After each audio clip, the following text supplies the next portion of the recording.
See what else is on for sale around the country, and we'll check in with Tom Panos in the Sydney CBD studio. Welcome, Tom. How are you? Hi, Chris. Hi, Arthur. How are you going? Tom? Very good. Now, we've got 3 properties this evening, so we'll jump straight into it. What's the first up?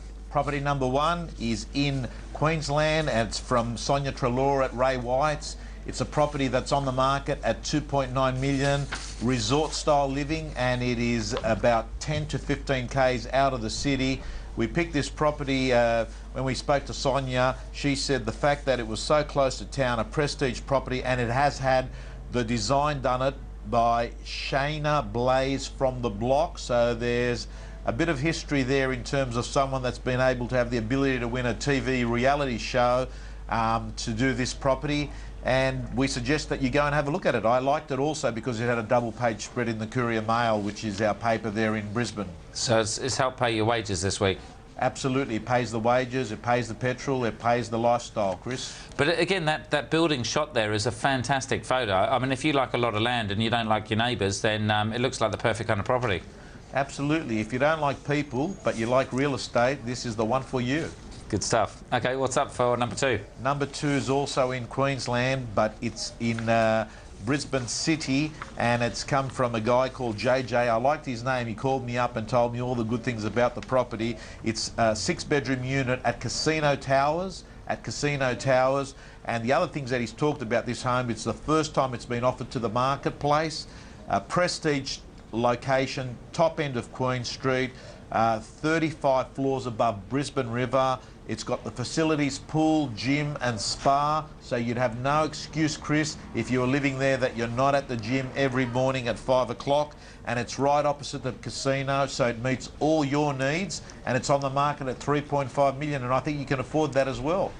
And look, I was on Sydney Harbour today and I got a call from the agent as well, and you've got to respect an agent that really tries and believes in his property and goes out there and makes as many calls as possible.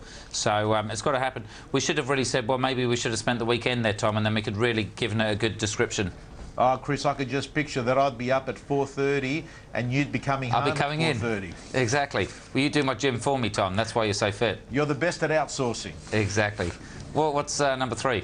Number 3 is in Victoria, in Berwick, and Jared McRae's presenting it. He's the agent, and it was advertised in the Herald Sun for us. We're looking for buyers over $785,000 for this one here. Good rental return of $600 to $650 per week, and I suggest anyone that's looking for something in a nice, good street. It's got a great location. It's got a village atmosphere there, close to restaurants and cafes.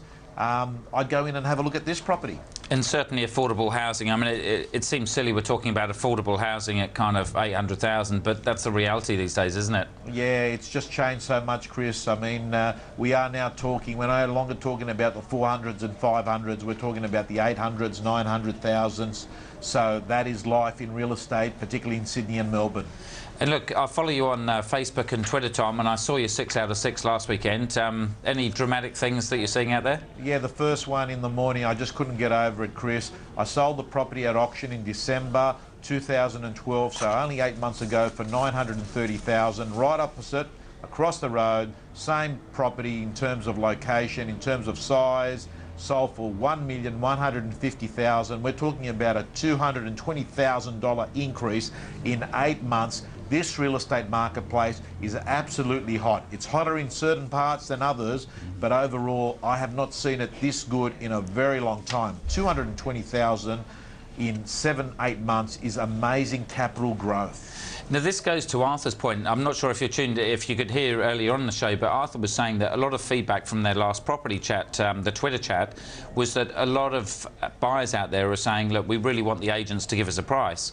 But that just goes to show, I mean, that must be a good performer then, is how can the agents tell how much it's going to go for if suddenly a property is going to go up 200 grand? Yeah, it's so hard, Chris, because look, in normal instances, when you don't have a growing market, I agree that it's no different to walking through David Jones. And if you're walking through a shop, you want to make sure that the items that you're looking at, the aftershave, the jeans, the computer you're looking at's got a price. You don't want to walk around the retail outlet not knowing what the price of the items are. But in a marketplace where you've got individual properties that can sort of outperform because of demand and supply, it is very difficult to put the same price you would as you're putting in at a retail outlet. And that is a real issue with buyers, and I do feel for them, but at the same time, demand and supply means that properties are just going through the roof at the moment. But yes, the research clearly shows price guides get more views when people are looking at advertising. Yeah. So they really need a star on the bottom of these ads with some fine print saying, look, we think it's going to go for $1 million plus, but Tom Panos is auctioneering it,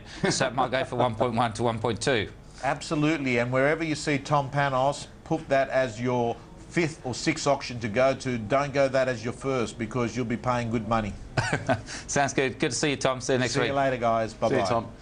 After the break, our thoughts on a home hunting hurdle.